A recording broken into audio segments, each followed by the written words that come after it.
തൂലിക ടിവിയുടെ face to face പ്രോഗ്രാമിലേക്ക് എല്ലാ മാന്യപ്രേക്ഷകർക്കും സ്വാഗതം.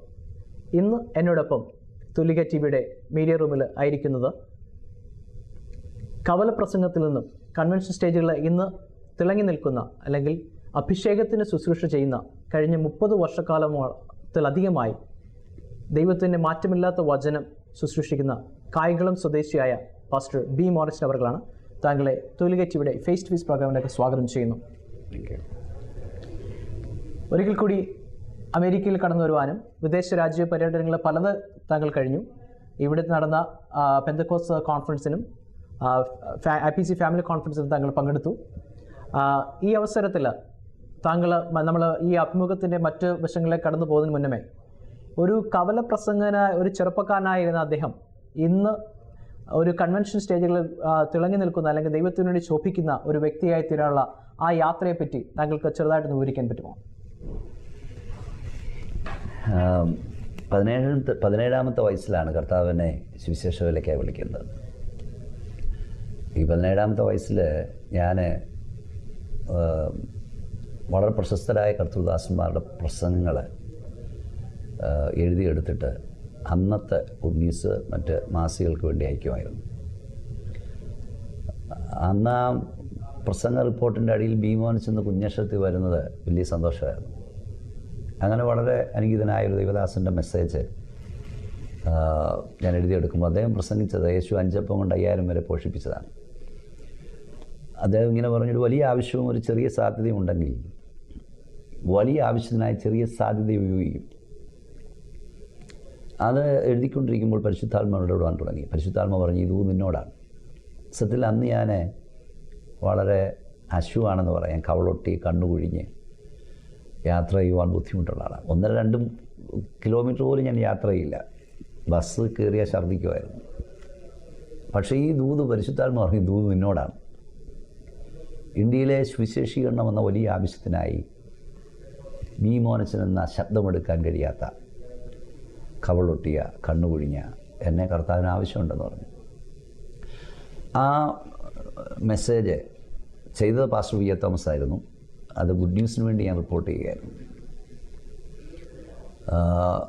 ആ രാത്രി ഞാൻ സമർപ്പിച്ചപ്പോൾ കർത്താവിനോട് പറഞ്ഞു, പരിശുദ്ധാത്മാവ് പറഞ്ഞു, ദ്വീപുകൾ എൻ്റെ ഉപദേശത്തിനായി കാത്തു നിൽക്കുന്നു. നിന്നെ ഞാൻ ദ്വീപ് സമൂഹങ്ങളിൽ അയക്കും.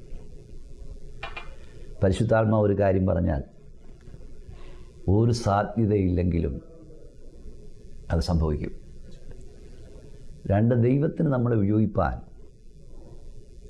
നമ്മുടെ സമർപ്പണം മതി, ബാക്കിയൊക്കെ കർത്താവ് തരും. വിദ്യാഭ്യാസ ശ്രേഷ്ഠതയൊക്കെ അതിൻ്റെ പുറകിലേ നിൽക്കൂ. അത് വേണ്ടെന്നല്ല ഞാൻ പറഞ്ഞത്. അപ്പോൾ ദൈവം അസാധ്യങ്ങളെ സാധ്യമാക്കുന്നവരാണ്. ഇന്നിപ്പം ദൈവകൃപയാൽ കഴിഞ്ഞ് 30 വർഷം കൊണ്ട് ഇവിടെ മലയാളികളുണ്ട്. അവിടെ എല്ലാം ഞാൻ യേശുവിനെ പ്രസംഗിച്ചുകൊണ്ടിരിക്കുന്നു. ദൈവകൃപ എന്ന് മാത്രമേ പറയാനുള്ളൂ. കൃപയാണ് എൻ്റെ മേൽ ദൈവം പകർന്ന, പൗലോസ് പറഞ്ഞതുപോലെ കർത്താവ് എൻ്റെ മേൽ പകർന്ന ദൈവകൃപ അത് വൃഥാവായില്ല.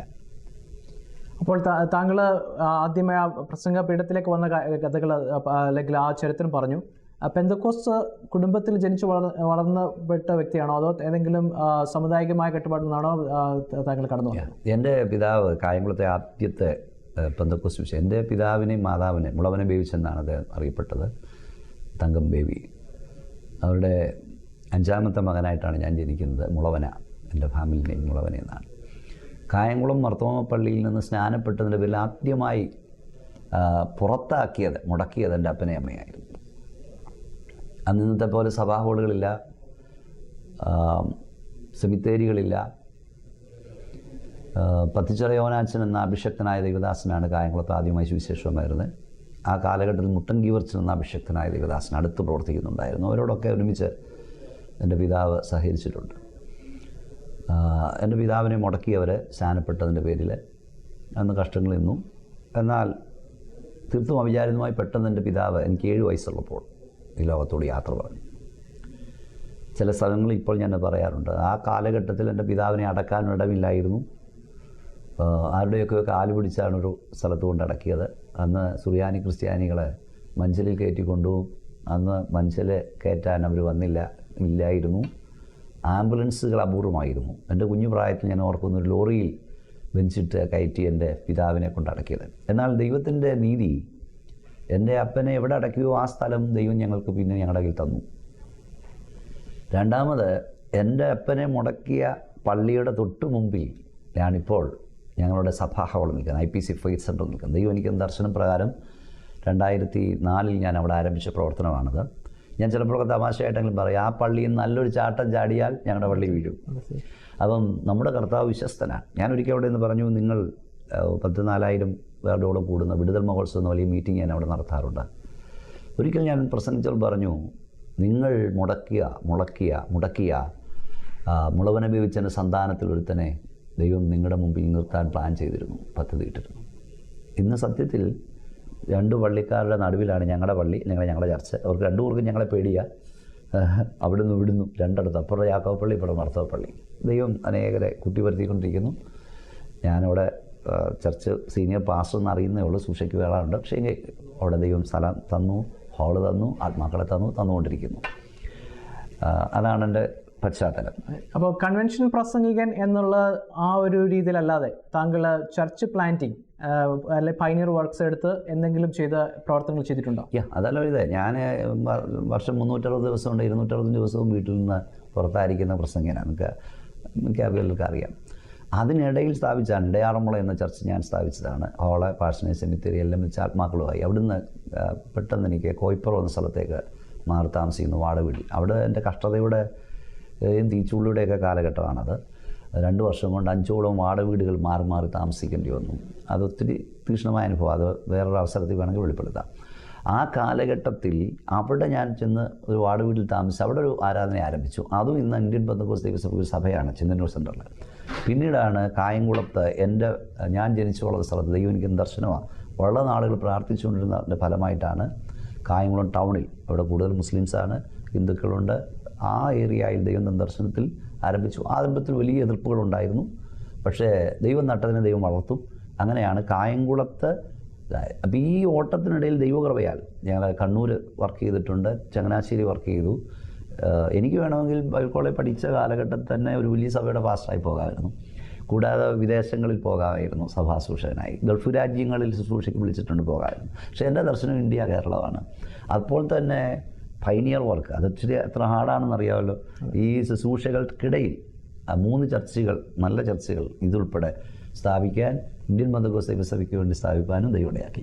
അപ്പോൾ താങ്കൾ പറഞ്ഞു പൈനിയർ വർക്ക്സ് നടത്തിയ എത്രത്തോളം ബുദ്ധിമുട്ടുള്ള കാര്യങ്ങൾ അവിടെ സുവിശേഷങ്ങൾ എത്തിയിട്ടില്ലാത്ത അല്ലെങ്കിൽ സാമുദായികമായ കെട്ടുപാടുള്ള ഇടങ്ങളിൽ പോയി ആദ്യമായി ഒരു പ്രവർത്തനം ആരംഭിക്കുക എന്നുള്ളത് വളരെ പ്രയാസകരമായ ഒരു കാര്യമാണ്. അപ്പോൾ താങ്കൾ സംസാരിച്ചപ്പോൾ ഒരു വാക്ക് പറഞ്ഞു, അനേകമായ കഷ്ടതകളും തീച്ചുളകളും കടന്നുപോയെന്ന് പറഞ്ഞു. അത് പീഡനങ്ങളുടെ രീതിയിലാണോ അതോ മറ്റുള്ള ഏത് രീതിയിലായിരുന്നു താങ്കൾക്ക് അങ്ങനെ കടന്നു പോകേണ്ടി വന്നത്? ഞാൻ പഠിച്ചുകൊണ്ടിരിക്കുമ്പോൾ തന്നെ കണ്ണൂർ ഏരിയയിൽ ഞങ്ങൾ വർക്ക് ചെയ്തു. എൻ്റെ സുനീതൻ, പാസ്റ്റർ ജെയിംസ് ജോർജ്, പിന്നെ പാസ്റ്റർ ജോർജ് മോനിസ്, ഞങ്ങളെല്ലാം സമകാലികരാണ്. BT തോമസ് എന്ന ഞങ്ങളുടെ സ്നേഹിതൻ കണ്ണൂരെക്കുറിച്ച് പരിചയപ്പെടുത്തി ഞങ്ങളവിടെ പോയി കുറേ വർക്ക് ചെയ്യുന്നത്. ദൈവം അവിടെ എല്ലാം ചർച്ചസ് ഉണ്ട്. അതിനുശേഷം ഞാൻ സ്ഥാപിച്ച ചർച്ചാണ് ഇടയാറന്മുള ചർച്ച്. 7 വർഷം കൊണ്ട് ഞാൻ അവിടെ ചർച്ച് പ്ലാൻ ചെയ്തു. അതിനുശേഷം എനിക്ക് പെട്ടെന്ന് അവിടുന്ന് മാറേണ്ടി വന്നു. പെട്ടെന്ന് അവിടുന്ന് മാറിയപ്പോൾ ആക്ച്വലി ഹോളും പാഴ്സനേജും ചുറ്റും അതിലും ആത്മാക്കളെ ആക്കിയിട്ട് ഞാൻ വാടക വീട്ടിലേക്കാണ് മാറുന്നത്. ആ വാടക വീട്ടിൽ 2 വർഷം കൊണ്ട് 5 വീടുകൾ മാറേണ്ടി വന്നു. അവിടെ നമ്മൾ ആരാധന തുടങ്ങി. കാരണം നമുക്ക് ആരാധിക്കാനായിട്ട് കുറച്ച് ആളുകൾ വരാൻ തുടങ്ങി. അപ്പോൾ ആരാധന സ്റ്റാർട്ട് ചെയ്യുമ്പോൾ വീട്ടുകാരെ നമ്മളെ ഇറക്കി വിടും. സത്യത്തിൽ ആ കാലഘട്ടത്തിൽ ഇന്നത്തെ പോലെ മൊബൈലില്ല, ഫോൺ കണക്ഷൻ കുറവാണ്. കാരണം ഒരു വീട്ടിൽ നിന്ന് മാറുമ്പോൾ നമ്പർ മാറും. ഞാൻ അന്നും ഇന്നും ദൈവകൃപയാൽ ജീവിക്കുന്നത് ഒരു സഭാ ശുശ്രൂഷയുടെ വരുമാനം കൊണ്ടല്ല, കൺവെൻഷൻ ദൈവനം പ്രസംഗിച്ചുള്ളതുകൊണ്ടാണ്. എന്നാൽ ആ കാലഘട്ടത്തിൽ ഈ 2 വർഷം കൊണ്ട് 5 വാടക വീട് മാറേണ്ടി വന്നപ്പോൾ ഒത്തിരി ക്ലേശം സഹിക്കേണ്ടി വന്നു. നമ്മളെ കൺവെൻഷന് വിളിക്കണമെങ്കിൽ ഫോണില്ല, കത്തെഴുതി വിളിക്കണം. സത്യത്തിൽ ഞാൻ ഒറ്റെങ്ങും വെളിപ്പെടുത്താത്തൊരു കാര്യം പറയാം, റോഡിലൂടെ നടന്ന് കരഞ്ഞൊരു കാലഘട്ടമാണത്. പക്ഷെ അന്ന് എനിക്ക് മനസ്സിലായി ദൈവവും നമ്മളും മാത്രമേ കാണൂ. ഞാനൊരിക്കൽ ചിന്തിച്ചു IPCയുടെ പാഴ്സനേജുകൾ ഇങ്ങനെ നമുക്കായി കിടക്കുകയാണെന്ന്. എന്നാൽ എനിക്ക് മനസ്സിലായി ദൈവവും നമ്മൾ മാത്രമേ കാണുള്ളൂ. ആ കഷ്ടതയുടെ കാലത്തിൽ ലീഡർഷിപ്പിൽ നിന്ന് ഒരു സ്വല്പം എനിക്ക് ഉണ്ടായില്ലെന്ന് മാത്രമല്ല, എന്നെ അന്ന് ഒഴിവാക്കാൻ പലരും ശ്രമിച്ചു. അത് എനിക്കൊത്തിരി വേദന ഉണ്ടാക്കി. പക്ഷേ അതെല്ലാം ദൈവം നന്മയ്ക്കാക്കി. എനിക്ക് ആരോടും പരാതിയില്ല. സത്യത്തിൽ അന്ന് അതിനുശേഷമാണ് എൻ്റെ പുസ്തകങ്ങൾ തുടങ്ങുന്നത്. ആദ്യത്തെ പുസ്തകം നോഹയുടെ കാലം ഞാൻ അവിടെ വെച്ചാണ് എഴുതുന്നത്. ദൈവന്യായ വിധി എന്ന പുസ്തകം ആ ടൈമിൽ തന്നെയാണ് എഴുതുന്നത്. തുടർന്നുള്ള ബുക്കുകളല്ല. പിന്നെ പക്ഷേ അതോടുകൂടി എൻ്റെ ശുശ്രൂഷയെ ദൈവം വ്യത്യാസപ്പെടുത്തി.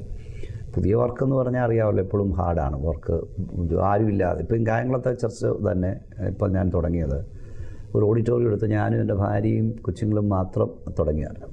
അത് ഇത്രയും ജനത്തോട് പ്രസംഗിക്കുന്ന ഒരാൾ തന്നെ സങ്കീർത്തനം ഭാര്യയോടും പിള്ളേരോടും പറഞ്ഞു വായിക്കുക, അല്ലെ ഇരുത്തിക്കൊണ്ട് വായിക്കുക എന്നുള്ളത് അത് തന്നെ ഒരു സ്ട്രഗിളിങ് അല്ലേ. കുറേ കാലം ഇരുന്നു.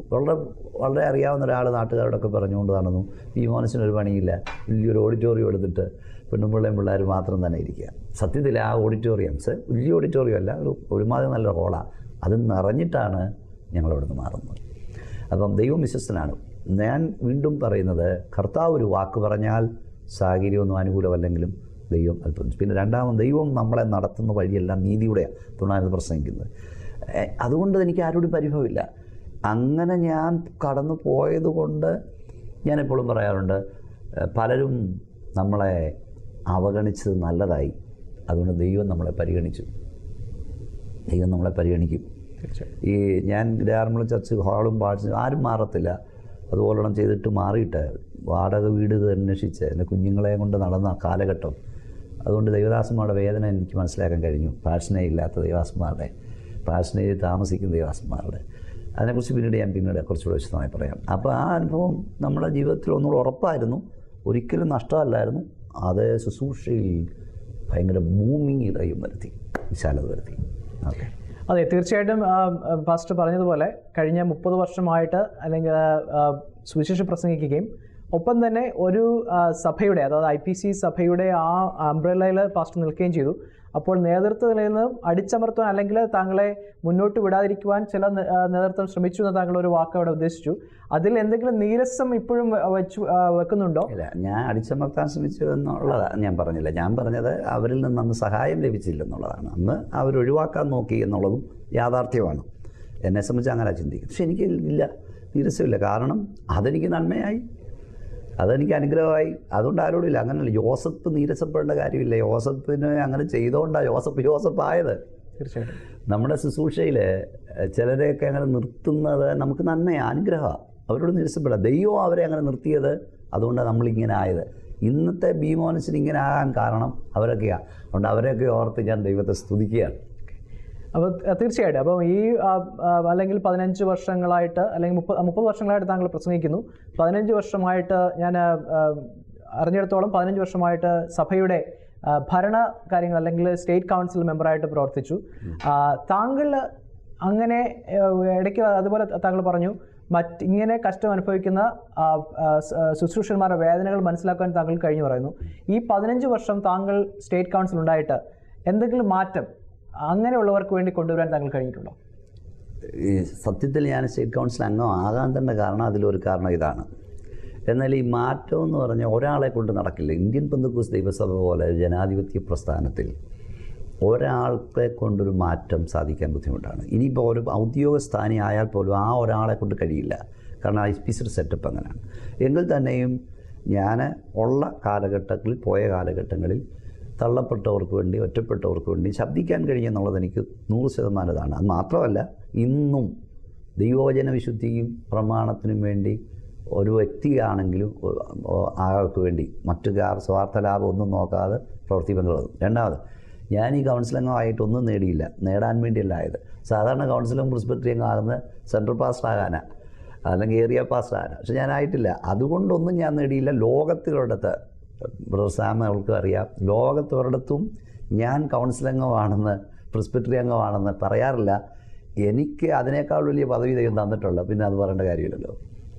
അതെ, തീർച്ചയായിട്ടും താങ്കളുടെ ആ താഴ്മയും എളിമത്വത്തെ ഞങ്ങൾ അഭിനന്ദിക്കുന്നു. ദൈവം താങ്കളെ വീണ്ടും ഉയർത്തുമാറായിട്ട് പ്രാർത്ഥിക്കുകയും ചെയ്യുന്നു. അപ്പോൾ ആ പറഞ്ഞതിൽ ഒരു വ്യക്തിക്ക് മാറ്റം വരുത്താൻ കഴിയില്ല, അല്ലെങ്കിൽ നമ്മുടെ ഭരണസിരാ കേന്ദ്രത്തിൽ അങ്ങനെ മാറ്റം വരുത്താൻ കഴിയില്ല എന്ന് പറയുന്നു. എന്തുകൊണ്ട് അങ്ങനെ, അല്ലെങ്കിൽ ആ ഒരു വ്യക്തിയായി തീരുവാൻ, അല്ലെങ്കിൽ താങ്കൾക്ക് ഇത്രയും കാലം വളരെ വിശ്വസ്തമായിട്ട് ദൈവത്തെ സേവിക്കുകയും അല്ലെങ്കിൽ IPC പ്രസ്ഥാനത്തിന് വേണ്ടി നിലനിൽക്കുകയും ചെയ്തു. താങ്കൾ അടുത്തുള്ള അല്ലെങ്കിൽ വരാൻ പോകുന്ന തെരഞ്ഞെടുപ്പിൽ എന്തെങ്കിലും ഒരു ഒഫീഷ്യൽ എക്സിക്യൂട്ടീവ് പൊസിഷനിലേക്ക് താങ്കൾ വരാൻ ആഗ്രഹിക്കുന്നുണ്ടോ? ഇപ്പോൾ താൽക്കാലികമായിട്ടില്ല. ദൈവത്തിൻ്റെ ഹിതവും ഇഷ്ടവും എനിക്കറിയില്ല. ഇപ്പോൾ എന്നെ സംബന്ധിച്ച് ശുശ്രൂഷയിൽ മുമ്പോട്ട് പോകുക എന്നുള്ളതാണ്. കാരണം എനിക്ക് അതുപോലെ ശുശ്രൂഷ കർത്താവ് തന്നിട്ടുണ്ട്.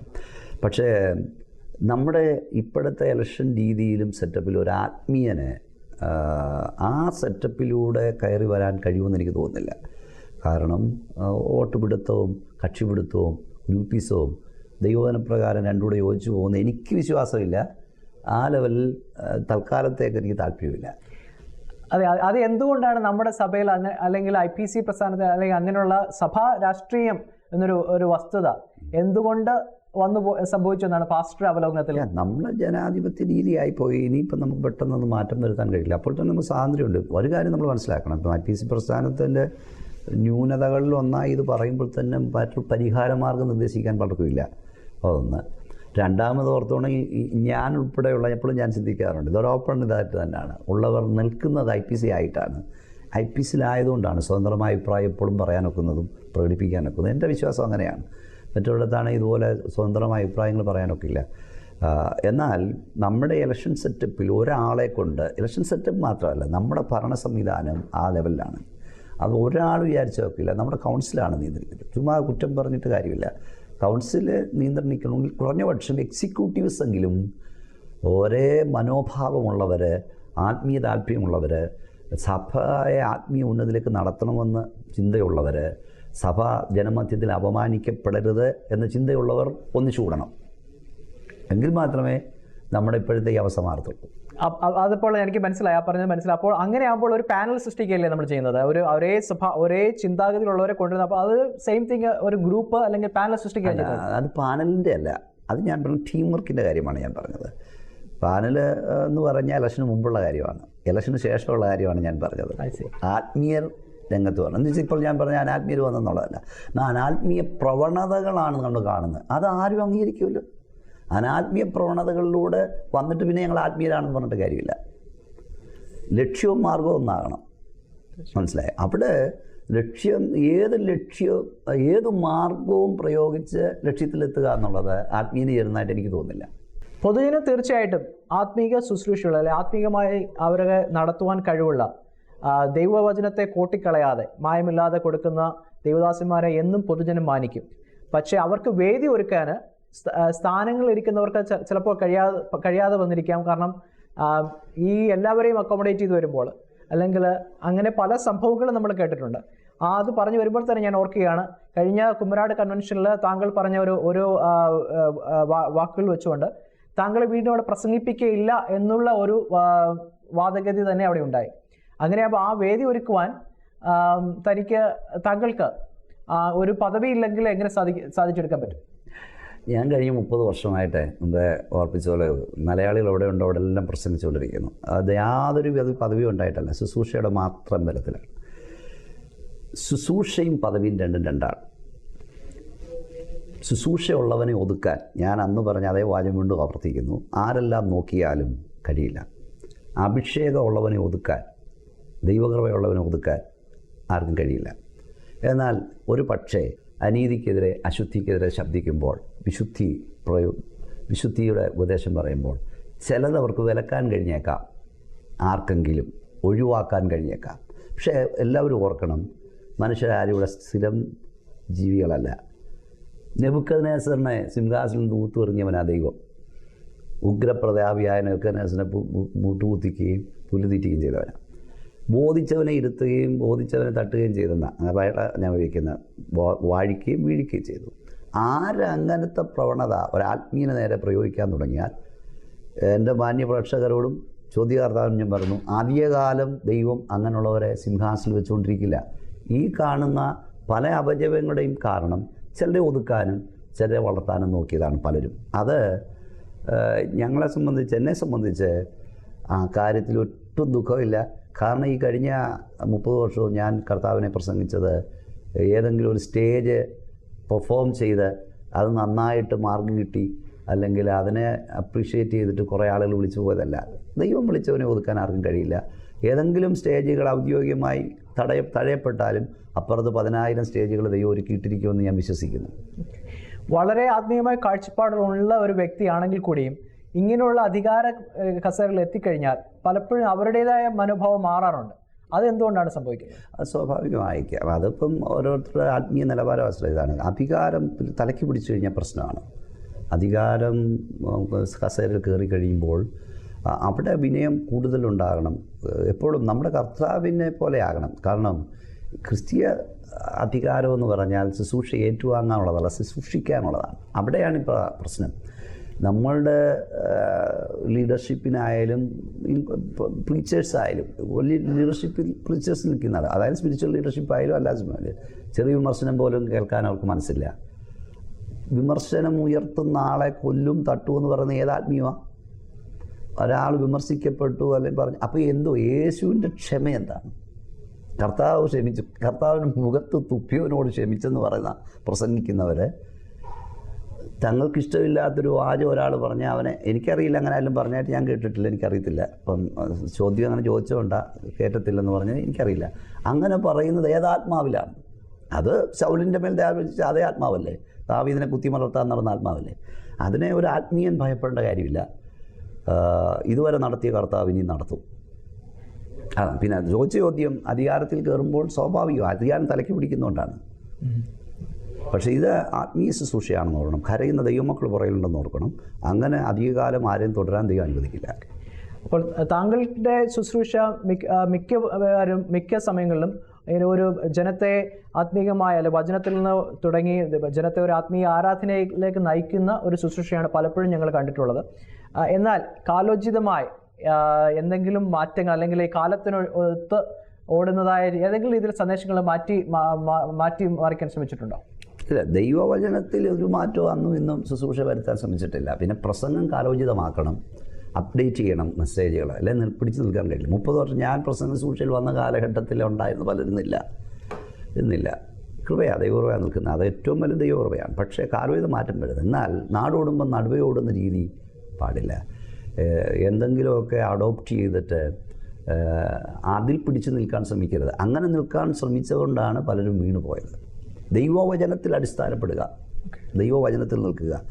ഇന്ന് വരെ കാണിച്ചത് എനിക്ക് ഓർക്കുമ്പോൾ എന്നെ സംബന്ധിച്ച് ഇന്ന് വരെ ദൈവവചനത്തിൽ അങ്ങോട്ടോ ഇങ്ങോട്ടോ വ്യതിചലിക്കാതെ വചനം ഞാൻ പ്രസംഗിക്കുന്നു, നിൽക്കുന്നു. ഇപ്പോഴത്തെ അനേക മോഡേണായത് വേദവസ്തുമായി തട്ടിച്ച് നോക്കുമ്പോൾ അതിനെ ഞാൻ എതിർക്കുന്നു. അത് ഫോളോ ചെയ്യാൻ കഴിയുന്നതല്ല. ദൈവവചനപ്രകാരമുള്ളതിനെ നിലനിൽപ്പുള്ളൂ. ദൈവം ഇനി നിർത്തുകയും ചെയ്യും.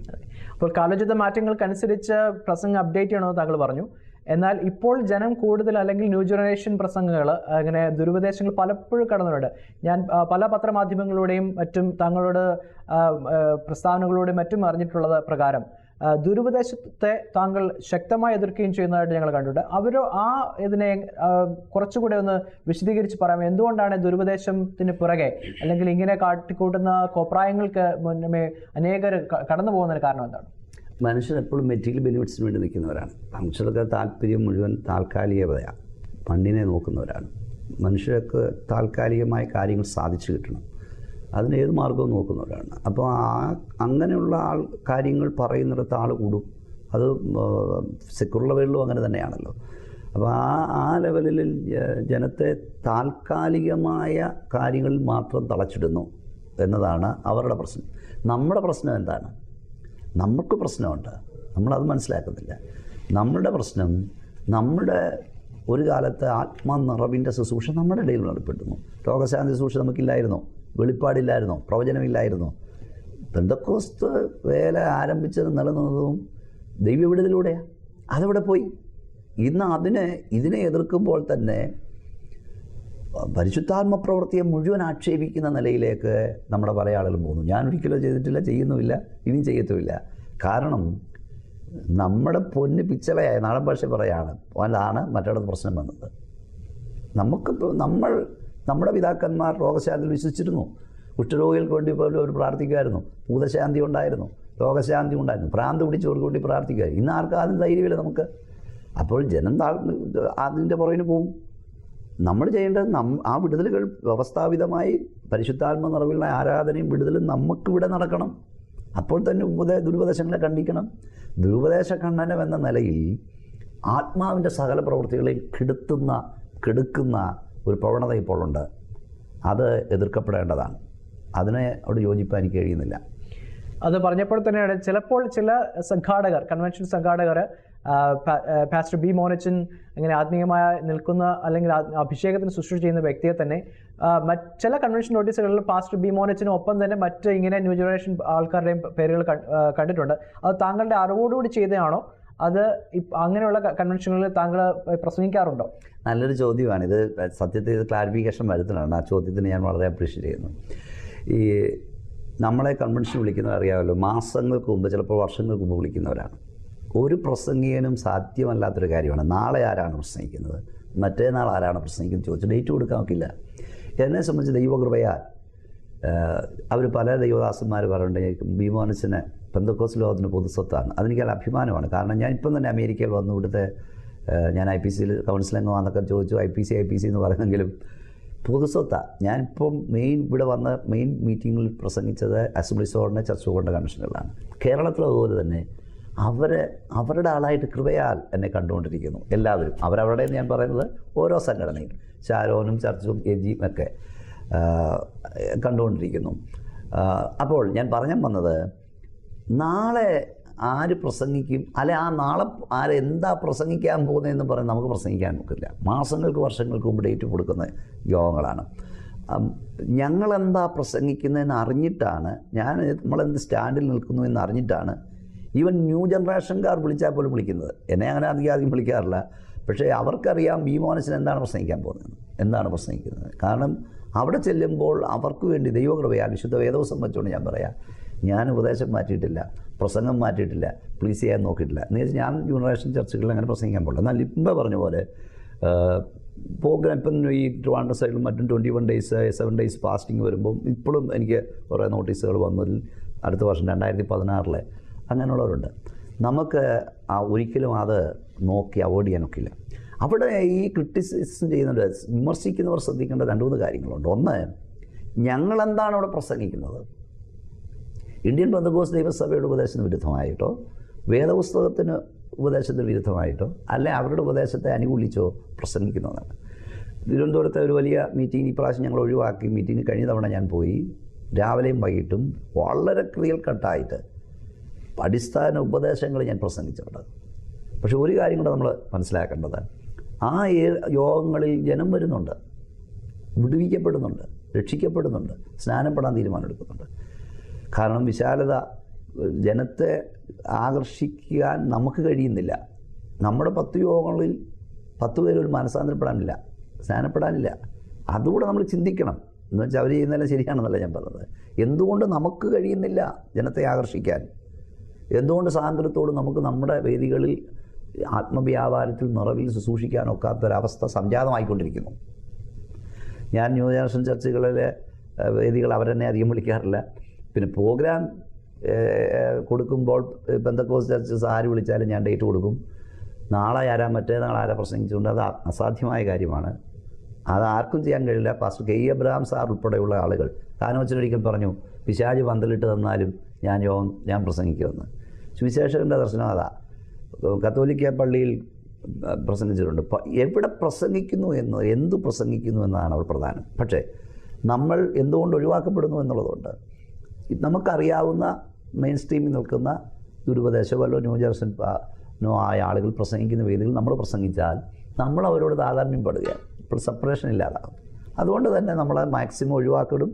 ഞങ്ങളിപ്പം സംയുക്ത പ്രസ്താവന ഞങ്ങൾ ഇറക്കിയിട്ടുണ്ട്, അങ്ങോട്ട് വിളിക്കരുത്. അങ്ങനെ പ്രസംഗിക്കപ്പെടുന്നറിഞ്ഞാൽ മുന്നറിയിപ്പില്ലാതെ വരില്ലെന്ന് ഞങ്ങൾ പറഞ്ഞിട്ടുണ്ട്. ഒരിക്കൽ കൂടെ അത് പറയുകയാണ്, ഞങ്ങളെ സ്നേഹിക്കുന്നവരെ, നിങ്ങളുടെ മീറ്റിങ്ങിന് വിളിക്കുമ്പോൾ പരസ്പരം കോൺട്രഡിക്റ്റ്, അത് തെറ്റല്ലേ? ഇന്നൊരു പ്രസംഗിയൻ ഒന്ന് പ്രസംഗിക്കുന്നു, അതിന് വിരുദ്ധമായ നാളെ ഒരാൾ പ്രസംഗിക്കുമ്പോൾ ജനത്തിൻ്റെ ഇടയിൽ ഒരേ ഉപദേശ ഐക്യതയും താല്പര്യമുള്ളവരെ തന്നെ ഒരിടത്ത് പ്രസംഗിക്കാൻ വിളിക്കുന്നതാണ് നല്ലത്. അങ്ങനെ തന്നെ ചെയ്യണമെന്നാണ് എൻ്റെ അഭിപ്രായം. അപ്പോൾ ഞാൻ കേട്ടിടത്തോളം താങ്കൾ അനേക കൺവെൻഷൻ പ്രസംഗങ്ങളിലും അങ്ങനെ അതുപോലെ ലോക്കൽ ചർച്ചിൻ്റെ കാര്യത്തിൽ മറ്റു വിദേശ രാജ്യങ്ങളിലെ യാത്രകളിൽ ഇതെല്ലാം ഇവിടെ താങ്കൾ എങ്ങനെയാണ് സമയം കണ്ടെത്തുന്നത്? ഇങ്ങനെ ഓരോ ദിനങ്ങളും യാത്ര ചെയ്ത്, അതുപോലെ തന്നെ താങ്കൾ നേരത്തെ പറഞ്ഞു 1-2 ബുക്കുകളുടെ പേര് പറഞ്ഞപ്പോൾ പുസ്തകങ്ങൾ എഴുതുന്നതായിട്ട് മനസ്സിലാക്കാൻ കഴിയുന്നു. ഇതിനൊക്കെയുള്ള എങ്ങനെയാണ് താങ്കൾ സമയം കണ്ടെത്തുന്നത്? 9ഓളം പുസ്തകങ്ങൾ ഞാനിപ്പോൾ എഴുതിയിട്ടുണ്ട്. അത് കേരളത്തിൽ ബെസ്റ്റ്സെല്ലറാണ്. അത് പല എഡിഷൻസ് ഇറങ്ങാനുണ്ട്. ഇപ്പോഴും 2 പുസ്തകങ്ങൾ റെഡിയായിരിക്കുകയാണ്. ഈ ബുക്കുകൾ എഴുതുന്ന മിക്കവാറും വിദേശ യാത്രകളുടെ പകൽവേളകൾ ബുക്കുകൾ എഴുതും. നാട്ടിലായിരിക്കുമ്പോൾ ഞാൻ കൺവെൻഷൻ കഴിഞ്ഞ് സാധാരണ എല്ലാ പ്രസംഗിയിലും അങ്ങനെ 12-1 മണിക്കൊക്കെ വരാറുള്ളൂ. വന്നാൽ പോലും 4 മണി 5 മണിക്ക് വെളുപ്പിനെ എൻ്റെ സമയം ഞാൻ ബുക്കുകൾ എഴുതാനുണ്ട്. കൂടാതെ നിശ്ചയമായ എല്ലാ വർഷവും ഒരു പ്രത്യേക ദിവസങ്ങൾ ഞാൻ ദിവസങ്ങൾ വേർതിരിച്ചിരിക്കുകയും മെസ്സേജിനായിട്ട് പ്രാർത്ഥിച്ചിരിക്കുകയും ചെയ്യാറുണ്ട്. മെസ്സേജ് കൂടാതെ ഞാൻ TV പ്രോഗ്രാം ചെയ്യുന്നുണ്ട് ഇപ്പം. അപ്പം അതിന് പ്രിപ്പറേഷൻ ആവശ്യമാണ്. അതുമല്ല ഇങ്ങനെ സമയം കണ്ടെത്തിയാണ് റെക്കോർഡ് ചെയ്യണമെങ്കിൽ ഒരുമിച്ചാണ് റെക്കോർഡ് ചെയ്യുന്നത്. നേരെ സ്പർശിച്ചുകൊണ്ടിരിക്കുന്നത് വെറുതെ ഒക്കെ ഇല്ലല്ലോ. പരിശുദ്ധാത്മാവിൽ നിന്നും പ്രാപിക്കാത്തതൊന്നും ജനത്തെ സ്പർശിക്കില്ല. അത് മാത്രമല്ല ദൈവകൃപയിലല്ലാതെ നമുക്ക് നിൽക്കാൻ കഴിയില്ല. നിങ്ങൾക്ക് തന്നെ ചിന്തിക്കാൻ കഴിയുന്നതാണ്. 30 വർഷം പ്രത്യേകിച്ച് പെന്തക്കോസ്ത് ഫീൽഡിൽ മറ്റേ തിരുവിതാംകൂറിൽ സ്റ്റേജിൽ നിൽക്കാൻ കഴിയണമെങ്കിൽ ദൈവകൃപ മാത്രമാണെന്ന്. പിന്നെ പ്രിപ്പറേഷനുണ്ട്. ഞാൻ യാത്ര നാട്ടിൽ പ്രത്യേകിച്ച് കേരളത്തിലുണ്ടെങ്കിൽ ഞാൻ രാത്രി വീട്ടിലെത്തും. നാട്ടിൽ എൻ്റെ ചർച്ചിൽ സൺഡേ കാണുമ്പോൾ ഇറങ്ങി പോകില്ല. എത്ര ദൂരെ യാത്ര ചെയ്താലും അതിന് ദൈവം കൃപ തരുന്നു, കർത്താവ് നടത്തുന്നു. അപ്പോൾ താങ്കൾ സംസാരിച്ചപ്പോൾ നേരത്തെ പറഞ്ഞിരുന്നു ആത്മീയമായ വിഷയങ്ങളിൽ താങ്കൾ ജനത്തെ ഉദ്ബോധിപ്പിച്ചു കൊണ്ടുവരുന്നതോടൊപ്പം തന്നെ ആത്മീയ വിഷയങ്ങൾ നമ്മുടെ ഭരണ കാര്യങ്ങളിലൊക്കെ ചില കാര്യങ്ങളിൽ താങ്കൾക്ക് അല്പം വിഷമമുണ്ട്, അല്ലെങ്കിൽ ആ ഹൃദയത്തിൻ്റെ വേദന പങ്കൊക്കെ ഉണ്ടായി. അപ്പോൾ ഈ IPC പ്രസ്ഥാനം എന്നുള്ള പെന്തക്കോസ്ത് പ്രസ്ഥാനത്തിൻ്റെ ഇപ്പോഴത്തെ പോക്കിൽ താങ്കൾക്കുള്ള വ്യാകുലം അല്ലെങ്കിൽ എന്താണ് താങ്കളെ കൂടുതൽ വേദനപ്പെടുത്തുന്നത്? എൻ്റെ ചെറുപ്പം മുതൽ എൻ്റെ ഉള്ളിൽ കയറിയിരിക്കുന്നത് നമ്മുടെ പ്രസംഗവും ജീവിതവും പാരലൈസ് ചെയ്യുമെന്നാണ്. ഞാൻ പലപ്പോഴും എഴുതിയിട്ടുണ്ട്, പ്രസംഗിച്ചിട്ടുണ്ട്, പറഞ്ഞിട്ടുണ്ട്. ചിലരുടെ പ്രസംഗം ശരവേഗത്തിലാണ്, പോക്കറ്റ് വേഗത്തിലാണ്, പക്ഷേ ജീവിതം ഉന്തുവണ്ടി വേഗത്തിലാണ്. അവിടെയാണ് പരാജയം. നമ്മൾ പ്രസംഗിക്കുന്നത് പ്രാക്ടീസ് ചെയ്യുന്നില്ല. ആത്മീയമായി ഭയങ്കര ഉണർവ് പ്രസംഗിക്കുന്ന ആളാണ് ഇലക്ഷൻ വരുമ്പോൾ താഴേക്കടയുള്ള പ്രവൃത്തികൾ ചെയ്യുന്നത്. വളരെ മോശം തരത്തിൽ സഹോദരൻ നിസാര എന്ന് പറഞ്ഞാൽ തന്നെ നിരത്തിന് കാണുന്നു.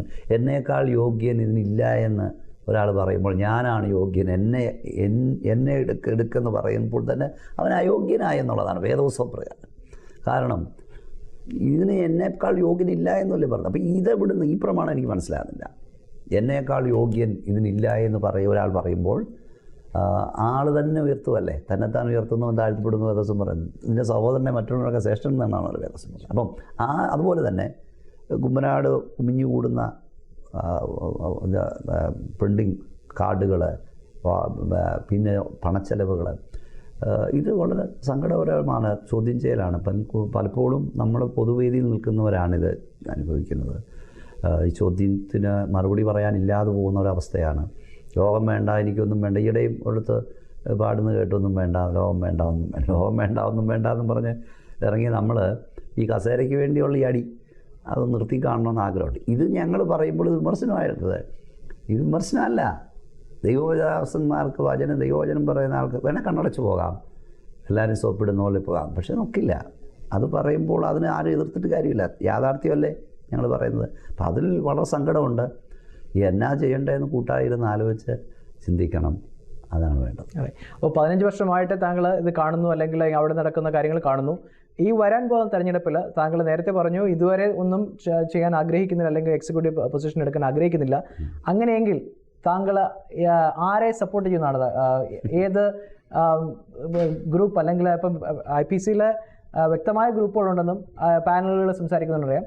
ആ രീതിയിൽ താങ്കൾക്ക് ആരോടാണ് കൂടുതൽ അഭികാമ്യമായിട്ട് ഇരിക്കുന്നത്? ഞാൻ ഇതുവരെയും ദൈവകൃപ ഒരു ഗ്രൂപ്പിൻ്റെ ഭാഗമായിട്ടില്ല. അത് കേരളത്തിലുള്ള എല്ലാവർക്കും അറിയാം. ഞാൻ IPCയുടെ കൗൺസിലിൽ വരേണ്ട ഒരു സാഹചര്യം ഉണ്ടായി. അത് മുമ്പേ ഒന്ന് സൂചിപ്പിച്ചു. ഞാൻ പറഞ്ഞല്ലോ, എൻ്റെ ഉഴർച്ചയുടെ ഒരു കാലഘട്ടം. ഞാൻ സ്ഥാപിച്ച സഭയിൽ ഞാൻ മാറി വാടക താമസിച്ചപ്പോൾ വിമോചന IPCയിലുണ്ടോ എന്ന് ചോദിച്ച ആളുകളുണ്ട്, AG പോയെന്ന് പറഞ്ഞവരുണ്ട്, ഇല്ലാതാക്കി പറഞ്ഞ ആളുകളൊക്കെ ഉണ്ട്. ആ കാലഘട്ടത്തിൽ ജസ്റ്റ് ഞാനൊരു നോമിനേഷൻ കൊടുത്തു. ഇന്നും അങ്ങനെ തന്നെയാണ്. ഒരു നോമിനേഷൻ കൊടുക്കും, ഞാനൊരു കാർഡ് അടിക്കാറില്ല. ഒരാളോട്, ഇത് കാണുന്നവർക്കറിയാം, ഒറ്റ ആളോട് ഇതുവരെ ഞാൻ വോട്ട് അഭ്യർത്ഥിച്ചിട്ടില്ല, ഇനി അഭ്യർത്ഥിക്കാൻ പോകുന്നില്ല. ഇപ്പോഴും തുടരണോ എന്ന കാര്യത്തിൽ ഞാൻ ചിന്തിച്ചിട്ടില്ല. പക്ഷേ ഇപ്പോൾ ഞാൻ നിൽക്കുന്ന ഈ സെൻറ്ററിൻ്റെ ചുമതലകളുള്ളപ്പോൾ ദൈവദാസന്മാരുടെ ട്രാൻസ്ഫർ ഇതുകൊണ്ടൊക്കെ ബന്ധത്തിലാണ് ഞാൻ നിൽക്കുന്നത്. എന്നാൽ എനിക്ക് ഒരു ഗ്രൂപ്പിനോടും ആഭിമുഖ്യമില്ല. ഈ കാണിക്കുന്നത് ഇപ്പോഴത്തെ ഈ രീതി ആത്മീയമല്ല. പിന്നെ ആൾട്ടർനേറ്റീവ് ഒക്കെ പറഞ്ഞാൽ ഒന്നിച്ചിരുന്ന് ചെയ്യേണ്ട കാര്യമാണ്. അപ്പോൾ അവർ ചോദിക്കുന്ന ചോദ്യം എന്നാൽ അതിനൊരു ആൾട്ടർനേറ്റീവ് കാര്യം പറ, ഇങ്ങനല്ലെന്ന്. അങ്ങനല്ലാത്തത് നമ്മൾ പറഞ്ഞാൽ കൈക്കൊള്ളണമെന്നില്ല, കാരണം എല്ലാവർക്കും അവരുടെ താല്പര്യങ്ങളുണ്ട്. അതുകൊണ്ട് പക്ഷേ ഈ ദൈവദാസന്മാർ, എൻ്റെ ലീഡേഴ്സ്, നമ്മുടെ ലീഡേഴ്സ് എല്ലാവരും ഞാൻ ബഹുമാനിക്കുന്നവരാ, സ്നേഹിക്കുന്നവരാ. ഇപ്പോൾ വിശേഷിച്ച് ഇവരെല്ലാം എൻ്റെ സമകാലികരാണ്. ഇപ്പോൾ വരുന്ന നമ്മുടെ മെയിൻ സ്ട്രീമിൽ നിൽക്കുന്ന 1-2 ആഴ്ച ബാക്കി എല്ലാവരും നമ്മുടെ സമകാലികരാണ് ഇപ്പോൾ വരുന്നത്. എനിക്ക് ആരോടും പ്രത്യേക ആഭിമുഖ്യമില്ല. പക്ഷേ ഈ രീതിയെ ഞാൻ എതിർത്തുകൊണ്ടിരിക്കും. ദൈവവചന പ്രകാരം ഇതിനെ നമുക്ക് അംഗീകരിക്കാൻ കഴിയില്ല. സമകാലികരാണെന്ന് പറഞ്ഞു. അപ്പോൾ താങ്കളുടെ 2 സുഹൃത്തുക്കൾ 2 നിലയിൽ നിൽക്കുമ്പോൾ തീർച്ചയായിട്ടും ഒരു വ്യക്തിയോട് താങ്കൾക്ക് ഒരു അല്പം പ്രതിപത്തി തോന്നുമായിരിക്കാം, അല്ലേ? എന്തിനാ പ്രതിപത്തി തോന്നണം? കാരണം ഇതിപ്പം ഇത് കേൾക്കുന്നവർ ചിന്തിക്കുന്നെങ്കിൽ ചിന്തിക്കട്ടെ. അവർക്ക് എന്നോട് എതിർപ്പോ അനുകൂലമോ എനിക്ക് പ്രശ്നമല്ല. സത്യത്തിൽ ഇലക്ഷന് വേണ്ടി ഞാൻ പ്രാർത്ഥിക്കാറ് പോലുമില്ല. കാരണം അവിടെ ദൈവത്തിന് എവിടെ സ്ഥാനമെന്ന് എനിക്ക് മനസ്സിലാകുന്നില്ല. ദൈവത്തിന് എവിടെ സ്ഥാനം?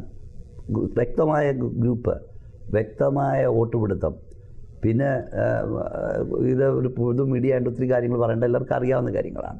ഇതെല്ലാം ചെയ്തിട്ട് അപ്പോൾ തന്നെ വേറൊരു കാര്യമുണ്ട്. ഇപ്പം മുമ്പ് സാം ചോദിച്ചു, 2 കൂട്ടരോടും പറയേണ്ടി വരത്തില്ലേ? ഒരച്ചായൻ വന്ന് ചോദിക്കുന്നതുകൊണ്ട് പറയും അച്ചായൻ്റെ കൂടെ ഞാൻ നിൽക്കാം, മറ്റേ അച്ചായൻ വന്ന് ചോദിക്കുമ്പോൾ ഞാൻ അച്ചായൻ്റെ കൂടെയാണ്. സത്യത്തിൽ വ്യാജമല്ലേ, കള്ളമല്ലേ? അപ്പം ഹൃദയപൂർവ്വം സത്യം സംസാരിക്കണ്ടേ, ഫോഷ്ക്ക് ഉപേക്ഷിക്കണ്ടേ? അപ്പോൾ 2 കൂട്ടരും ഞാൻ കൂടെ ഉണ്ടെന്ന് പറയുന്നത് തന്നെ വ്യാജമല്ലേ? അപ്പോൾ താങ്കൾ അങ്ങനെ പറയുകയില്ല എന്നാണ് പറയുന്നത്? നമുക്ക് അതിൻ്റെ ആവശ്യം വന്നിട്ടില്ല. ഞാൻ ഒരാളുടെ കൂടെയും ഗ്രൂപ്പിൽ നിന്നിട്ടില്ല. അവരോട് എല്ലാവർക്കും അറിയാം. പിന്നെ 2 കൂട്ടരും നമ്മുടെ സ്നേഹിതരാണ്. എന്നാൽ ഞാൻ കുമ്പനാട് പോയൊക്കത്തുള്ളൂ ഇപ്പം, കാരണം ജനറൽ ബോഡി ഇത് കൊടുത്താൽ ഞാൻ പോകാതിരിക്കാൻ നോക്കില്ലല്ലോ. എന്നാൽ എൻ്റെ ആഗ്രഹം തുടർന്നും ഈ ലീഡേഴ്സ് ഇവരെ അഡ്ജസ്റ്റ് ചെയ്യാമെങ്കിൽ ഇതെല്ലാം ഒഴിവാകാവുന്ന. കാരണം ഇന്ത്യൻ പെന്തക്കോസ്ത് ദൈവസഭയുടെ ഭരണരംഗത്തെ ലീഡേഴ്സ് കുറവാണ്, ലീഡർഷിപ്പിലേക്ക് വരുന്നില്ല. 2 കാര്യങ്ങൾ മനസ്സിലാക്കണം. ഒരു കാലത്ത് IPCയുടെ, ഇപ്പം നമ്മൾ IPCയുടെ തന്നെ ചോദിച്ചുകൊണ്ടിരിക്കുന്നത് ഞാൻ പറഞ്ഞു, എല്ലാ പെന്തക്കോസ്ത് സഭകളെക്കുറിച്ചും എനിക്ക് കാഴ്ചപ്പാടുണ്ട്, എല്ലാ പെന്തക്കോസ്ത് സഭകളെക്കുറിച്ചും കാഴ്ചപ്പാടുണ്ട്. ഇവിടെ സാം IPCയെക്കുറിച്ച് പറഞ്ഞു. IPCയുടെ ഒരു കാലത്ത് ലീഡർഷിപ്പ് സ്പിരിച്വൽ ലീഡർഷിപ്പായിരുന്നു. അതായത് ശുശ്രൂഷ ഓറിയൻറ്റഡായ ആളുകളായിരുന്നു വന്നുകൊണ്ടിരുന്നത്, അല്ലേ? ആയിരുന്നു. നോക്കിയേ, K. എബ്രഹാം സാർ മുതൽ ഇങ്ങോട്ട് ടീജുമനപ്പച്ചനായാലും ഭീമൻ സാറായാലും എല്ലാവരും. എന്നാൽ കാലങ്ങൾ മാറിയപ്പോൾ ഇപ്പോൾ രീതികൾ മാറി. ശുശ്രൂഷയ്ക്ക് ഒരു സ്ഥാനമില്ല. മുമ്പ് ചോദിച്ചല്ലോ, ക്ഷമിക്കണം ഇങ്ങനെ പറഞ്ഞില്ല, ഇത് IPCയുടെ മാത്രമല്ല, പല പ്രസ്ഥാനങ്ങളും മുമ്പ് ചോദിച്ചാൽ എങ്ങനെ അവസരം തരുന്ന കാര്യമൊക്കെ പറഞ്ഞല്ലോ. വളരെ സങ്കടമുണ്ട്. ആത്മീയനെ അനാത്മീയം നിയന്ത്രിക്കുന്നു പറഞ്ഞാൽ അതിനെപ്പറ്റാതെ ചിന്തിക്കരുത്. കാരണം ആ ലെവലിലെത്തിക്കഴിഞ്ഞു. അതുപോലെ തന്നെ പണം വലിയൊരു സ്വാധീനമായി മാറിക്കഴിഞ്ഞു. തീർച്ചയായിട്ടും ഇത് അപ്പോസ്തോലിക ശുശ്രൂഷയാണെന്നും അപ്പോസ്തോലന്മാരാണെന്നും പറയുന്നവർ, ഒരു ലോക്കൽ സഭകൾ സ്ഥാപിക്കാത്തവർ, ഒരു ടേം പോലും ലോക്കൽ സഭയെ ശുശ്രൂഷിക്കാത്തവർ, ഒരു വാർഡ് വീട്ടിൽ പോലും കഴിയില്ല, അല്ലെങ്കിൽ ഒരു പാഴ്സനേജും കഴിയിട്ടില്ലാത്തവർ, പണത്തിൻ്റെ ഒറ്റ ബലത്തിൽ അധികാരം എടുക്കാമെന്ന നിലയിലെത്തി. അവരെ മാത്രം കുറ്റപ്പെടുത്തിയിട്ട് കാര്യമില്ല. അങ്ങനെ ഒരവസ്ഥയിലേക്ക് വന്നുകൊണ്ടിരിക്കുകയാണ്. ഇത് പരിതാപകരമായ അവസ്ഥയാണ്. അതെ, അതിന് തീർച്ചയായിട്ടും വഴിതെളിച്ചത് IPCയുടെ ചില നയങ്ങളല്ലേ, സ്വതന്ത്രമായ അഭിപ്രായങ്ങൾ പറയുവാൻ കഴിയുന്ന ഒരു അവസ്ഥ ഉണ്ടായിട്ടായിരുന്നു. പ്രാർത്ഥിച്ച് ജനങ്ങൾ കാര്യങ്ങൾ ചെയ്തില്ല എന്നുള്ളതാണ് നമുക്ക് വളരെ വ്യക്തമായി. ജനത്തെ ഇത് കുറ്റം പറഞ്ഞിട്ട് കാര്യമില്ല. കാരണം നമ്മൾക്ക് അതുപോലുള്ള ഭരണഘടന ആദ്യമേ വിഭാവനം ചെയ്യണമായിരുന്നു. നമ്മുടെ ആരും ഞാൻ ചോദിക്കട്ടെ, ഇപ്പോഴും നമ്മളെന്തുകൊണ്ടോ ഓർണമെൻറ്റ്സ്, ആഭരണത്തെ നമ്മൾ എതിർക്കുന്നു. അത് നമ്മൾ തുടർന്ന് വരുന്നു. കാരണം നമ്മുടെ പൂർവ്വകാല പിതാക്കന്മാർ സ്ട്രിക്റ്റായിട്ട് അതിനെക്കുറിച്ച് പറഞ്ഞിരുന്നു. അതുപോലെ തന്നെ ഇലക്ഷനെ സംബന്ധിച്ചൊരു ധാരണ എനിക്ക് തോന്നുന്നു ഇത്രയും വളരുമെന്നോ ഇങ്ങനെ ആകുന്നവർ ചിന്തിച്ചില്ലായിരുന്നിരിക്കാം. നമുക്ക് ഭരണഘടന അന്നേ ഉൾപ്പെടുത്തിയിരുന്നെങ്കിൽ ഈ പ്രോബ്ലംസ് നമുക്കിപ്പോൾ ഒഴിവാക്കാമായിരുന്നു. ഇനിയിപ്പോഴായാലും ദൈവസഭയെ സ്നേഹിക്കുന്ന പ്രീച്ചേഴ്സോ ഒന്നും ലീഡർഷിപ്പിൽ നിൽക്കുന്ന ആളുകൾ ചിന്തിച്ച് ഒരു സൊല്യൂഷൻ കണ്ടെത്തണം. ഈ നാണം കെട്ട ഇതേ ഉള്ളൂ, ഇതാണ് നമുക്ക് ഏറ്റവും വലിയ നാണം കെട്ട രീതി തുടരാൻ പാടില്ല. അതുപോലെ തന്നെ എത്രയോ കാലം കർത്താവിന് വേണ്ടി അധ്വാനിച്ച, സഭകൾ സ്ഥാപിച്ച, അഭിഷേകന്മാരുള്ള ദൈവദാസന്മാരാണ് ഇതിൽ വരേണ്ടത്. അവർക്ക് പൈസയില്ല, സ്വാധീനതയില്ല. അവരെ കരിയാപ്പലോട് തല്ലിയിട്ട് മുമ്പേ പറഞ്ഞ പോലെ ഇങ്ങനെയുള്ള ആളുകൾ എന്നിട്ട് അവരെ ഇങ്ങനെയൂടെ പറയുമ്പോഴാണ് നമുക്ക് സങ്കടം വരുന്നത്. ഞാൻ മറ്റൊരു പ്രിൻ്റഡ് മീഡിയയ്ക്ക് കൊടുത്തവർ പറഞ്ഞു, ഇവരെ ഇപ്പോഴും ഞാൻ പറഞ്ഞു, ഇവരാരും ചിന്തിക്കരുത് ഇവരുടെ ഔദാര്യമാണ് ഈ പ്രീച്ചേഴ്സിന് 20 മിനിറ്റ് 25 കൊടുക്കുന്നതെന്ന്. അത് ശരിയല്ല, അങ്ങനെ ചിന്തിക്കാൻ പാടില്ല. കാരണം ഈ ദൈവദാസന്മാർ വിചാരിച്ചിരുന്നെങ്കിൽ ഇവർക്ക് മുമ്പേ ഇത്രയും കളി കൂടാതെ തന്നെ അവരിയ്ക്കുന്ന കസേരകളിൽ വരാമായിരുന്നു. താങ്കളുടെ പ്രവർത്തന ശൈലിയെ പറ്റി പറഞ്ഞു. ചർച്ച് പ്ലാന്റിങ്, അത് കൺവെൻഷൻ പ്രസംഗങ്ങൾ, ബുക്കുകൾ എഴുതുന്ന കാര്യങ്ങൾ. ഈ ശുശ്രൂഷയ്ക്ക് താങ്കളുടെ കുടുംബം എത്രത്തോളം സഹകരിക്കുന്നു, അല്ലെങ്കിൽ കുടുംബത്തെ പറ്റി 1-2 വാക്കുകളോട് താങ്കൾക്ക് പറയാമോ? എൻ്റെ ഭാര്യ സാലി മോനച്ചൻ. ഞാൻ എവിടെ പ്രസംഗപീഠത്തിലാണെങ്കിലും എൻ്റെ ഭാര്യ പ്രാർത്ഥനാമുറിലായിരിക്കും. അത് വേണമെങ്കിൽ നിങ്ങൾക്ക് ടെസ്റ്റ് ചെയ്ത് നോക്കാം. ഞാൻ പ്രസംഗപീഠത്തിലുണ്ട്, എൻ്റെ ഫോൺ എൻ്റെ വൈഫ് എടുക്കില്ല. ഏത് രാജ്യത്ത് നിന്നാലും ആ സമയം കണ്ടെത്തി മാക്സിമം പ്രാർത്ഥിക്കാൻ ശ്രമിക്കണം. എനിക്ക് വളരെ അനുഗ്രഹമാണ് ശുശ്രൂഷയിൽ എൻ്റെ ഭാര്യ. എനിക്ക് 3 മക്കളാണ്. എൻ്റെ മൂത്ത മകൾ ബ്ലസ്സി ഇപ്പോൾ എൻജിനീയറിങ് കഴിഞ്ഞ് നിൽക്കുന്നു. എൻ്റെ രണ്ടാമത്തെ മകൻ ഗിഫ്റ്റഡ്, അവനെ എബിൻ എന്ന് വിളിക്കുന്നു. അവനെ ഇപ്പോൾ BCom സെക്കൻഡ് ഇയർ. ഇളയ മകന് ഏബൽ സ്കൂളിൽ പഠിക്കുന്നു. കുഞ്ഞുങ്ങൾ എനിക്ക് വളരെ അനുഗ്രഹവും സപ്പോർട്ടുമാണ്. കായംകുളം ടൗണിലെ ഫെയ്ത്ത് സെൻ്ററിലെ സീനിയർ പാസ്റ്ററായിരിക്കുന്നു. എല്ലാ സൺഡേയിലും ഞാൻ മാക്സിമം കാണും. ഞാൻ മുമ്പ് ഓർപ്പിച്ചുള്ള 8 പുസ്തകങ്ങൾ കഴിഞ്ഞു, 30 പുസ്തകങ്ങളിലേക്ക് വരുന്നു. ആലപ്പുഴ ഈസ്റ്റ് സെൻറ്ററിൻ്റെ ചുമതല പാസ്റ്റർ മീ വർഗീസിനോടൊപ്പം ഞാൻ ചെയ്യുന്നു. വളരെ അനുഗ്രഹമായി ഒരു കുടുംബമാണ് എനിക്ക് ദൈവം തന്നത്. എൻ്റെ സഹോദരങ്ങളും എനിക്ക് വളരെ സപ്പോർട്ടീവാണ്. ഞാൻ ജനിച്ചു വളർന്ന സ്ഥലത്താണ് ഞാനിപ്പോൾ നിൽക്കുന്നത്, പ്രവർത്തിക്കുന്നത്. നാട്ടുകാരുടെ ഇടയിൽ സാക്ഷ്യം പുലർത്താനും ദൈവം എനിക്ക് കൃപ തന്നിട്ടുണ്ട്. അങ്ങനെ കർത്താവ് കൃപയാൽ മുമ്പോട്ട് നടത്തും. കൂടാതെ 2 TV ഞാൻ ദൈവനും പ്രസംഗിക്കുന്നുണ്ട്. ഒന്ന് പവർ വിഷൻ, 2 ഹാർവസ്റ്റ് TV. ആയിരക്കണക്കിന് ആളുകളെ അത് സ്പർശിച്ചുകൊണ്ടിരിക്കുന്നുണ്ട്. ഏകർക്ക് അനുഗ്രഹമാകുന്നുണ്ട്. കൂടാതെ ഞങ്ങളെല്ലാ മെസ്സേജും യൂട്യൂബിൽ അപ്ലോഡ് ചെയ്യുന്നുണ്ട്. നിങ്ങൾക്ക് അതും കാണാവുന്നതാണ്. തീർച്ചയായിട്ടും പെന്തക്കോസ്ത് പ്രസ്ഥാനങ്ങളുടെ ഇപ്പോഴത്തെ പോക്ക്, അല്ലെങ്കിൽ അവരുടെ ഭാവി എന്തായി തീരുമെന്നുള്ള ആ ഹൃദയത്തിൻ്റെ വേദന ഞങ്ങൾ ശരിക്കും താങ്കളുടെ വാക്കുകളിൽ മനസ്സിലാക്കുന്നു. എന്നാൽ നമ്മുടെ ഇൻ്റർവ്യൂ ഇവിടെ അവസാനിപ്പിക്കേണ്ട സമയമായതിനാൽ താങ്കൾക്ക് അടുത്ത 10 വർഷത്തേക്ക്, അല്ലെങ്കിൽ തുടർന്നുള്ള പെന്തക്കോസ്തിൻ്റെ ആ ഗതി എങ്ങനെയായിത്തീരണം, അല്ലെങ്കിൽ എങ്ങനെയായി തീരണം എന്നാണ് താങ്കൾ ആഗ്രഹിക്കുന്നത്? ഒന്ന്, ദൈവം നട്ടതിനെ ദൈവം വളർത്തും. കാരണം ഇന്നു വരെ നമ്മൾ കണ്ടുവരുന്നത് ഇതിനകത്ത് കരയുന്ന പ്രാർത്ഥിക്കുന്ന ദൈവമക്കളുള്ളതുകൊണ്ട് ദൈവം സ്പിരിച്വൽ ലീഡർഷിപ്പിനെ ഉയർത്തും എന്നാണ് എൻ്റെ വിശ്വാസം. ദൈവത്തിൻ്റെ പ്രവൃത്തിയെ ദൈവം തുറന്നുകൊണ്ടിരിക്കും. ഒരു ഗതി ഒരു ഇടത്തിൽ രക്ഷപ്പെടില്ലെന്ന് കണ്ടാലേ ദൈവം വേറൊരു ഓപ്ഷൻ നോക്കാറുള്ളൂ. സാധാരണ അങ്ങനെയാണ്. അപ്പോൾ ആ ലെവലിൽ ഇന്നത്തെ ഈ ന്യൂ ജനറേഷൻ പെന്തക്കോസ്ത് കടന്നുകയറ്റത്തിൽ പിടിച്ചു നിൽക്കണമെങ്കിൽ ഏറ്റവും പ്രധാനം പരിശുദ്ധാത്മ ശക്തിയുള്ള ആരാധനയിലേക്കും വചന ശുശ്രൂഷയിലേക്കും ജീവിത വിശുദ്ധിയിലേക്കും നമ്മളെ നേതാവ് മുതൽ വിശ്വാസി വരെ മടങ്ങി വരണം. ഇല്ലെങ്കിൽ പെന്തക്കോസ്ത് പ്രസ്ഥാനം നിലനിൽപ്പില്ലാതാവും. കാരണം ഇന്ത്യയിലെ ഇപ്പോഴത്തെ സാഹചര്യത്തിൽ അതികഠിനമായ ശോധനയും പീഡയൊക്കെ അനുഭവിക്കാൻ വലിയ സാധ്യതകളാണ്. അവിടെ നിലനിൽപ്പാൻ മാനുഷിക പ്രയത്നം കൊണ്ടും സ്വാധീനത കൊണ്ട് കഴിയില്ല. പരിശുദ്ധാത്മാവിൻ്റെ അമിതമായ ബലവും ശക്തിയും അഭിഷേകവും കൃപയുള്ളവരെ പിടിച്ചു നിൽക്കാൻ കഴിയും. ഇതിനേക്കാൾ വലിയ തീച്ചൂളകളെ അതിജീവിച്ചതാണ് പെന്തക്കോസ്ത് പ്രസ്ഥാനം. അതുകൊണ്ട് ഈ പ്രതിസന്ധികളെല്ലാം പെന്തക്കോസ്ത് പ്രസ്ഥാനം അതിജീവിക്കുമെന്ന ശുഭാപ്തി വിശ്വാസം എനിക്കുണ്ട്. കർത്താവ് അതിനുവേണ്ടി ശക്തന്മാരായ ആളുകളെ എഴുന്നേൽപ്പിക്കും. അതിന് ഞാനും പ്രാർത്ഥിക്കുന്നു. നമുക്കൊന്നിച്ച് പ്രാർത്ഥിക്കാം. തീർച്ചയായിട്ടും ഞാൻ ആദ്യമേ പറഞ്ഞതുപോലെ ഒരു കവല പ്രസംഗത്തിൽ നിന്നും ഒരു യൗവനക്കാരായിരുന്നപ്പോൾ തന്നെ ആ ദൈവത്തിൻ്റെ ആ വിളി വളരെ വ്യക്തമായിട്ട് ആ ദർശനം ഹൃദയത്തിൽ പ്രാപിച്ചുകൊണ്ട് അനേക കൺവെൻഷൻ സ്റ്റേജുകളിൽ അഭിഷേകത്തിന് ശുശ്രൂഷ ചെയ്ത് ഈ കാലങ്ങളിൽ ദൈവത്തിന് വേണ്ടി അധികം പ്രയോജനപ്പെട്ടുകൊണ്ടിരിക്കുന്ന വചനത്തോട് മാറ്റം, വചനത്തിലെ സത്യങ്ങൾക്ക് ഒരു മാറ്റവും സംഭവിക്കാതെ അല്ലെങ്കിൽ ദുരുപദേശത്തിൻ്റെ ആ ചെറിയ വിത്തുകൾ കടന്നു വരുന്ന അവിടെ പോലും ദൈവത്തിൻ്റെ ആ വചനത്തെ ശരിയായ രീതിയിൽ വിശ്വാസികൾക്ക് പകർന്നു കൊടുക്കുവാൻ താങ്കൾ കാണിക്കുന്ന എല്ലാ ആ സമർപ്പണത്തിന് ഞങ്ങൾ തുല്യക എന്നും താങ്കളോട് കടപ്പാടുള്ളവരാണ്. അല്ലെങ്കിൽ അതിനെ ഞങ്ങൾ അഭിനന്ദിക്കുകയും ചെയ്യുന്നു. ദൈവം തുടർന്ന് താങ്കളുടെ പ്രവർത്തനങ്ങളെ അനുഗ്രഹിക്കുകയും ഞങ്ങൾ പ്രാർത്ഥിക്കുന്നു. നേരത്തെ പറഞ്ഞതുപോലെ ഇങ്ങനെയുള്ള നല്ല നല്ല ദൈവദാസന്മാർ പ്രസ്ഥാനങ്ങൾക്ക്, പെന്തക്കോസ്ത് പ്രസ്ഥാനങ്ങൾക്ക് ഉള്ളതും ഒരു അഭിമാനകരമായി ഞങ്ങൾ കരുതുന്നു. ഇത്രത്തോളം സമയം ചെലവഴിച്ചതിന് വളരെ നന്ദി പറയുന്നു. ഞങ്ങൾ നിർത്തുന്നതിന് മുമ്പേ താങ്കൾക്ക് തൂലിക പ്രേക്ഷകരോട് എന്തെങ്കിലും പ്രത്യേക സന്ദേശം നൽകുവാനുണ്ടോ? തൂലിക TV പ്രവർത്തനം, ഇതിൻ്റെ എല്ലാ പ്രവർത്തനവും എൻ്റെ സ്നേഹിതരാണ്. വളരെ അഭിനന്ദനാർഹമാണ്. ലൈവായിട്ട് ഞാൻ കഴിഞ്ഞ ദിവസം കണ്ടു. കുമ്പനാട് കൺവെൻഷനൊക്കെ വിതിൻ 3 months 7,000-10,000 ആളുകളൊക്കെയാണ് കാണുന്നത്. എന്ന് പറഞ്ഞാൽ അവിടെ വരുന്നതിനേക്കാൾ കൂടുതൽ ആൾ കേൾക്കുന്നുണ്ട്. ഇതിൻ്റെ ലീഡർഷിപ്പിൽ നിൽക്കുന്നവരെയും എല്ലാ അണിയറ പ്രവർത്തകരെയും കർത്താവ് അനുഗ്രഹിക്കട്ടെ. കർത്താവ് വരാറായി.